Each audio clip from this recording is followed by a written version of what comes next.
You ask Tiger to solve. This deals with linear equations with one unknown. The final result is z equals 10. Let's solve it step by step. Simplify the expression. Expand the parentheses. Simplify the arithmetic.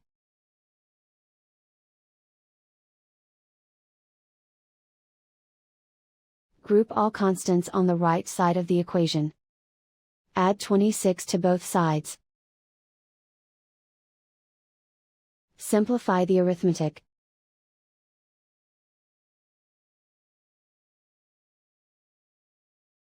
Isolate the z. Divide both sides by 3. Simplify the fraction.